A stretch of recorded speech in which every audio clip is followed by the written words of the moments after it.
மற்றும் ஒரு காணொலியில் உங்கள் அனைவரையும் சந்திப்பதில் மகிழ்ச்சி அடைகிறோம். அபுதாபி ஷேக் ஜாயித் பெரிய பள்ளிவாசல் சார்பாக ஒரு அறிவித்தல் ஒன்றை விடுத்திருக்கிறார்கள். இந்த அறிவிப்பு உலகத்தில் இருக்கிற ஒரு முன்மாதிரியான அறிவித்தலாக இருக்கின்றது. என்னன்னு சொன்னால், அபுதாபியில் உள்ள ஷேக் ஜாயித் பெரிய பள்ளிவாசல் ஒரு வழிபாட்டு தலமாக மாத்திரமல்லாமல் இனி ஒரு மிகப்பெரிய ஒரு கலாச்சார மண்டபமாக, கலாச்சார நிலையமாக அது மாறும் என்று சொல்லியிருக்கிறார்கள்.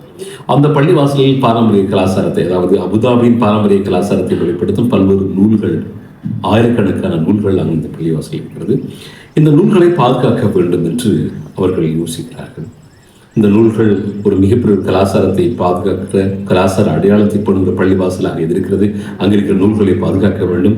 இந்த நூல்கள் காலப்போக்கில் சிதைவடையாமல், அழிவடையாமல், கரையான்கள் அரித்திடாமல் இந்த நூல்களை பாதுகாக்க வேண்டும் என்ற கட்டாயத்தில் இருக்கிறார்கள். அந்த பள்ளிவாசலில் இருந்து ஒரு அறிவித்தலை விடுத்திருக்கிறார்கள். நாங்கள் இப்பொழுது இந்த பள்ளிவாசலில் நூல்களை பாதுகாப்பதற்காக குளிர்சாதன பெட்டிகளை பயன்படுத்துகிறோம்.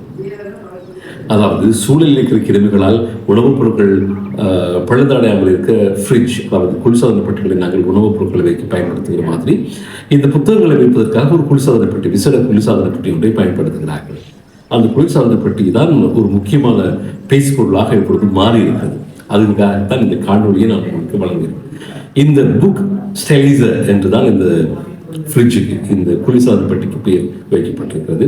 இதுக்குள்ள இந்த ஃப்ரிட்ஜுக்குள் புத்தகங்களை வைக்கிற பொழுது கரையான் அரைக்கிறார்கள். அதே போல பிற ஒரு கதிர்கள் கூட அந்த ஃப்ரிட்ஜுக்குள் வர வழி செய்திருக்கிறார்கள். அந்த ஃப்ரிட்ஜுக்குள்ள ஒரு ஃபேன் இருக்கிறது. அந்த ஃபேன் புத்தகங்களின் ஒவ்வொரு பக்கத்திலையும் புரட்டி எடுக்கலாம். ஆகவே அந்த ஃப்ரிட்ஜுக்குள் இருக்கின்ற தூசுகள், மாசுகள், அதே போல கரையான்கள், பிற நுண்ணுயிர்கள் சென்று அந்த புத்தகங்களை சேதமடையாமல் அது அப்படி பாதுகாக்கப்படுவதாக அப்படி சொல்லியிருக்கிறார்கள். ஒரு நவீன ஒரு ஃப்ரிட்ஜினை அந்த பள்ளிவாசலில் வைத்திருக்கிறார்கள். ஆகவே இந்த பாதுகாப்பு முறை என்பது மிக ஒரு சிறப்பான முறையாக மாறி இருக்கிறது. நீங்கள் அபுதாபிக்கு போனால் ஷேக் ஜாயித் பெரிய பள்ளிவாசலை சென்றால் அங்கு இருக்கின்ற நூலகத்தை பார்க்கலாம். அங்கு இருக்கின்ற அபுதாபின் கலாச்சாரங்கள், அதே போல பல்லாயிரக்கணக்கான நூல்கள் இருக்கின்றன. இஸ்லாமிய கலாச்சாரங்களை போன்ற பல்வேறு நூல்கள் இருக்கின்றன. அவற்றை நீங்கள் பார்க்கலாம். அதே போல இந்த நூல்களை பாதுகாக்கக்கூடிய மிக பிரம்மாண்டமான ஃப்ரிட்ஜினை கூட நீங்கள் பார்க்கக்கூடியதாக. இந்த காணொலி உங்களுக்கு பிடித்திருந்தால் லைக், ஷேர், கமெண்ட் செய்யலாம். அதே போல இதுவரைக்கும் ஆர்ஜி ரிலாங்கிற யூடியூப் சேனலை நீங்கள் சப்ஸ்கிரைப் செய்யவில்லை என்றால் உடனே சப்ஸ்கிரைப் செய்து வைத்துக் கொள்ளுங்கள். அப்பொழுதுதான் நாங்கள் வழங்குகிற காணொலிகள் ஒவ்வொன்றும் உங்களை வந்து சேரும். இன்னும் ஒரு காணொலியில் உங்கள் அனைவரையும் சந்திப்போம். அதுவரை நன்றி.